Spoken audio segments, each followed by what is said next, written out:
আসসালামু আলাইকুম। আপনারা কেমন আছেন? আলহামদুলিল্লাহ আমি ভালো আছি। আজ কয়েকদিন যাবৎ আমার বড় মেয়ের বাচ্চাদের জন্য আমার খুবই খারাপ লাগতেছিল। এই কারণে ভাবতেছিলাম একটু জায়গায় ঘুরে আসি। কিন্তু সেটা আর হলো না। আমার ছোট মেয়ের এসএসসি পরীক্ষা চলে এসেছে। এই কারণে আর যাওয়া হলো না। তারপরে প্ল্যান করলাম যে না, মেয়ের পরীক্ষা হয়ে যাক। একবারে মেয়েকে নিয়ে ঈদের পরে যায় বেশ কয়েকদিন নাতিদের কাছে থেকে আসবো। কিন্তু এখন হঠাৎ করে আমার বড় মেয়ের হাত অপারেশন করছে। হাতে একটু সমস্যা হয়েছে, এই কারণে তো এখন ওর একটু হেল্পের দরকার। এখন ওখানে কে যাবে? আমার বড় মেয়ের শাশুড়ি, সে যাবে ওইখানে। কিন্তু সে যাবে, এখন তার কাছে কিছু জিনিসপাতি দিতে পারলে নিজের কাছে খুবই ভালো লাগবে, আনন্দ লাগবে নাতিদের জন্য। কিন্তু কি করব ভাবতেছিলাম। আমার বড় মেয়ের বাচ্চারা খুবই মিষ্টি খেতে পছন্দ করে, মানে মিষ্টি জাতীয় খাবার পছন্দ করে। আমার জামাই, মেয়ে সবাই ওরা ফ্যামিলি ধরেই মিষ্টি খেতে খুবই পছন্দ করে। তারপরে ভাবতেছিলাম কিছু পাকান পিঠা বানাই, মানে মিষ্টি জাতীয় কিছু পিঠা বানাই, কিন্তু সেটাও গরমের জন্য হলো না। এখন কি করব? এখন কিছু চিতই পিঠা বানাই দেবো। মেয়ে বলছে, আম্মু চিতই পিঠা বানাই দিয়ে এখানে আমি মাংস রান্না করে রাখবো, তারপরে মাংস দিয়ে খাবো। বলছে আচ্ছা ঠিক আছে। এদিকে আমার বিয়ান যাবে সকালে একটা লোকের সাথে, সে যাবে, সে লোকটা চলে আসবে। খুব প্রতাপ করতেছিলাম। এখানে যে বিয়ানের আমি বলছি যে একটু গুড় গুলে কিছু ভাসান পিঠা বানাই দিন, আমার নাতিনরা খাবে। এই কারণে বিয়ান এইখানে যে দেখেন গুড় দিয়ে, চালের গুঁড়ি দিয়ে সব কিছু। আর এদিকে আমি চালের গুঁড়ি ব্লেন্ডার করে রেডি করে দিছি। বিয়ান সব কিছু করতেছে। আবার আমার এই যে দেখেন আমার পুত্রবউ, মানে আমার মেয়ের যা, সে আবার এই যে এখানে পিঠা বানাইতেছে। আর আমি এদিকে নাড়ু বানানোর জন্য সব প্রস্তুতি নিতেছিলাম। মানে এক একজনে এক এক কাজ করতেছিলাম। এদিক লোকটা আসে সারলে আমার বিয়ান তাড়াতাড়ি করে চলে যাবে বাসে। এই কারণে খুবই হুড়তাপ লেগে গেছিলো। সকাল 10টায় সেই লোকটা আসবে। এখন এই যে দেখেন পিঠাগুলো ভাজতেছে আমার বড় মেয়ের ছোট যা।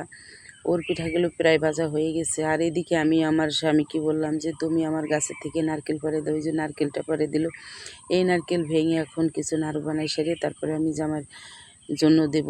আমার জামাই নাড়ু খাইতে খুবই পছন্দ করে। আর না কাঁচা এরকম নারকেলের নাড়ু কার না খাইতে ভালো লাগে? সবারই ভালো লাগে। কিন্তু আমার এই বড় জামাইটা বেশি পছন্দ করে এই নারকেলের নাড়ু খাইতে। এই কারণে এই যে দেখেন আমার মেয়ের বাবা এই যে নারকেলটা তাড়াতাড়ি করে কুড়ায় ভাঙিয়ে দিল। আর এখন আমি কুড়ায় নিলাম এইখানে।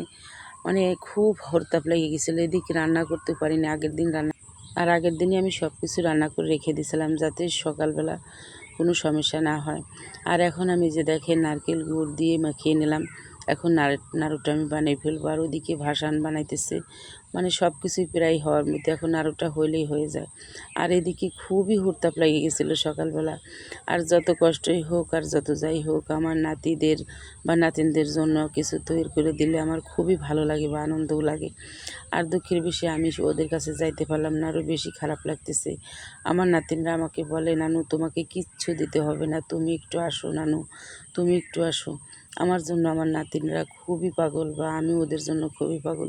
কিন্তু কি করব, ওদের তো দূরে থাকতেই হবে বাবা মার কাছে। আর আম্মু তো আর সবসময় যার কাছে থাকতে পারি না। কি করব এখন?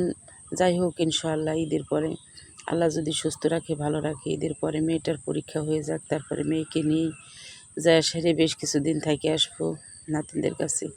আর আমার ভালো লাগবে। আর এদিকে নাড়ুটাই যে ভাঙে যাবে গরম গরম, এই কারণে আমি কিছু মুড়ি ব্লেন্ডার করে তারপরে মাখিয়ে এখন বক্সে ঢোকাই দেবো, যাতে এই নাড়ুগুলো যাতে ভাঙে না যায়। এই নাড়ুগুলো আমার বড় জামাইটা দেখলে খুবই খুবই পছন্দ করে, অনেক খুশি হবে। ওর এটা পছন্দের জিনিস, ও অনেক খুশি হবে। এই কারণে আমি খুব কষ্ট করে হলেও আমি বানাই দিয়েছি যাতে ও খাইতে পারে। এই যে দেখেন এখন বক্সের ভিতরে ঢুকাই দিলাম। তারপরে আবারও কিছু মুড়ির গুঁড়ো দিয়ে দিলাম। আর আমার এই ভিডিওটা যদি আপনাদের ভালো লাগে, লাইক কমেন্ট শেয়ার দেবেন। ইনশাআল্লাহ সবারই ভালো লাগবে। ভালো থাকবেন, সুস্থ থাকবেন। আল্লাহ হাফেজ।